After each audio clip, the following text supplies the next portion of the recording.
दिल्ली में इस समय बाढ़ ही बाढ़ है, चाहे वो यमुना की बाढ़ हो, सब्जियों की कीमतों में बाढ़ हो, दिल्ली के मुख्यमंत्री अरविंद केजरीवाल एलजीबी के सक्सेना के रिश्तों में खटास की बाढ़ हो, या राजनीतिक दलों में ईडी और सीबीआई के डर की बाढ़ हो, या फिर अरविंद केजरीवाल द्वारा अपनी गलतियों का ठीकरा दूसरों के सिर फोड़ने की बाढ़ हो। आखिरकार दिल्ली में चौतरफा बाढ़ ही बाढ़ है और इन बाढ़ों से अरविंद केजरीवाल जी खूब लड़ रहे हैं। क्या कहा? इन बंदरों की तरह? यह तो आप कह सकते हैं, मैं नहीं। नमस्कार, आप देख रहे हैं अपनी बात अनिल के साथ। मैं कह रहा था कि केजरीवाल ने इस बाढ़ से लड़ने के लिए बहुत बड़ा कदम उठाया है। क्या कहा? लोगों को बस में भरकर उत्तर प्रदेश में भेजने का?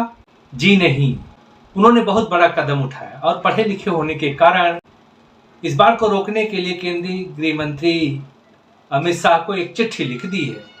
जैसा आप देख रहे हैं कि आपसे विनम्र निवेदन है कि हथनी कुंड बैराज से पानी को एक सीमित गति से ही छोड़ा जाए। कि केजरीवाल जी, आप सीधे यमुना को चिट्ठी लिख देते या फिर बारिश को।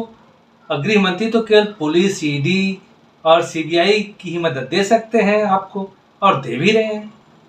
अब इनको कौन बताए कि बैराज से बाढ़ के समय पानी छोड़ना ही पड़ता है, उसकी भी कुछ सीमाएं हैं, अन्यथा पीछे के इलाके में बाढ़ से तबाही आ जाएगी। लेकिन इनको तो अपने से मतलब है। वैसे केजरीवाल जी अपने बंगले के लिए कोई पत्र नहीं लिखा था और अपने कार्यकर्ताओं को नौकरी दिलाने के लिए भी तो एलजी से नहीं पूछा। फिर आज छटपटाकर चिट्ठी क्यों लिख रहे हैं? आपने देखा उस चिट्ठी को जो सोशल मीडिया में घूम रही है? चलिए, आपने नहीं देखा तो मैं दिखा देता हूँ। उससे पहले यह बता दूं कि यह चिट्ठी सही या गलत है, इसकी पुष्टि मैं नहीं कर सकता। यह सही भी हो सकती है और गलत भी हो सकती है। इसकी जिम्मेदारी मैं या मेरा चैनल नहीं लेता।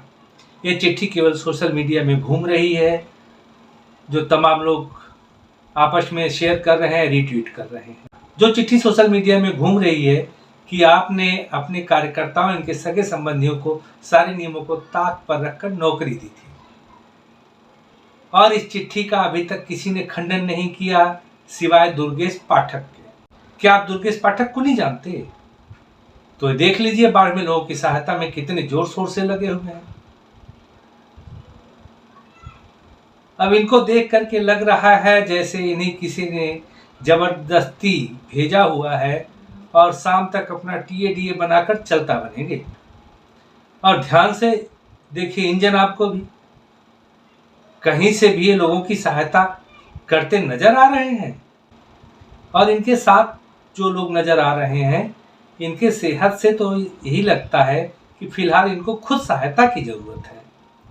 केजरीवाल जी और भी बहुत कुछ काम कर रहे हैं इस बाढ़ से निपटने के लिए, जो उन्होंने कल ही बता दिया था, तो उन्हीं से सुन लीजिए। वो कल ही मैंने बता दिया था, जो हमारे पास रिपोर्ट्स आ रही थी कि पानी काफी तेजी से ऊपर बढ़ रहा है। तो मैं सब लोगों से यही निवेदन करूंगा कि बहुत ज्यादा जरूरी ना हो तो घर से बाहर ना निकलें और जितना ज्यादा से ज्यादा हो सके अपना वर्क फ्रॉम होम करें। जो एरियाज अफेक्टेड है वहां पे हमने स्कूल्स भी अब बंद करवा दिए हैं और रिलीफ कैंप्स में भी सारी सुविधाएं देने की कोशिश। सुन लिया ना, बहुत बड़ा काम कर दिया है इन्होंने। जनता को घर में रहने को बता दिया, अमित शाह को चिट्ठी लिख दिया, और अब क्या कह रहे हैं? घर खाली कर दो। आप ही सुन लीजिए।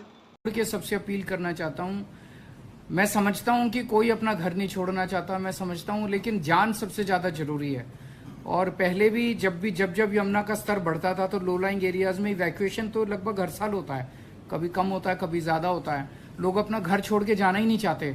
उनसे मेरी हाथ जोड़ के विनती है कि आप जितना सामान इकट्ठा कर सकते हो इकट्ठा करके आप टेंट में चले जाइए या कहीं रिश्तेदार के यहाँ चले जाइए, लेकिन आप खाली कर दीजिए। ये तो अभी कह रहे थे, थोड़ा पीछे चलते हैं। 2015 में क्या कहा था इन्होंने, सुनिए। हमें 5 साल दीजिए, 5 साल में यमुना को इतना खूबसूरत बना देंगे कि आप अपने बच्चों के साथ पिकनिक मनाने के लिए यमुना के तट पर जाना शुरू करेंगे। क्या कहा? हमें 5 साल दीजिए, हम 5 साल में यमुना को इतना खूबसूरत बना देंगे कि आप अपने बच्चों के साथ पिकनिक मनाने के लिए यमुना के तट पर जाना शुरू करेंगे। ये है यमुना के पिकनिक स्पॉट, देखते जाइए। अब थोड़ा सुनिए 2016 में इन्होंने क्या कहा था।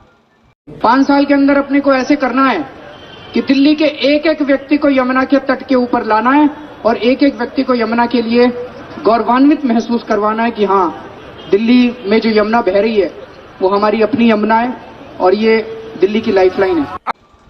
एक एक व्यक्ति को यमुना के तट पर लाना है और गौरवान्वित महसूस कराना है कि दिल्ली में जो यमुना बह रही है वो हमारी अपनी यमुना है। भैया केजरी, तुम क्या जानो यमुना की कीमत और उसकी सफाई की कीमत। उसके सफाई की कीमत तो लगाकर तुमने अपने घर में ही यमुना बनवा ली। वो कहा कहते हैं स्विमिंग पूल बनवा लिए है ना। और भैया केजरी, यमुना में एक व्यक्ति तो नहीं गया, लेकिन जो गया वो केवल यमुना को गंदा करने। अब थोड़ा 2019 में इन्होंने क्या कहा था उसको भी सुन लीजिए। अगले चुनाव के पहले, ये वाला चुनाव नहीं, 5 साल के अंदर, अगले चुनाव के पहले आपके सारे गांव को ले जाके उसमें डुबकी लगवा दूंगा मैं। 5 साल के अंदर अगले चुनाव से पहले आपके सारे गांव को यमुना में डुबकी लगवा दूंगा। यानी 2024 के चुनाव से पहले क्या कह रहे हैं आप? गजबत टोपीबाज आदमी है। अरे भाई साहब, आप तो सुन करके टोपीबाज कह रहे हैं। अब दिल्ली वाले तो इस टोपीबाज को फेंकने के चक्कर में हैं। ठीक इसी तरह जैसे देखिए, अब थोड़ा 2020 में सुन लीजिए 5 साल में, 2021 में भी सुनिए 5 साल में। यमुना को साफ किया जाएगा और जैसा मैं अक्सर कहता हूं कि 5 साल तो लगेंगे, लेकिन 5 साल के अंत में आपको सबको यमुना में डुबकी तो जरूर लगवा दूंगा मैं। मैंने आपको एक प्रॉमिस किया हुआ है कि अगले चुनाव के पहले आपके साथ यमुना में डुबकी लगाऊंगा, वो कर दूंगा पूरा। हाँ, अगले 2025 का जो चुनाव है, हम 2025 फरवरी तक यमुना को जरूर साफ कर लेंगे। मैंने आपको एक प्रॉमिस किया हुआ है कि अगले चुनाव के पहले आपके साथ यमुना में डुबकी लगाऊंगा, वो कर दूंगा पूरा।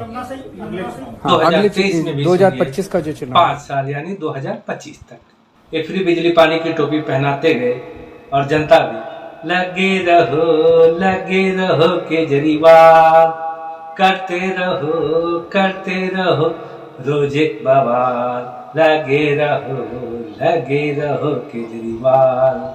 और यही बोल करके जनता शौक से इनकी टोपी पहनती गई।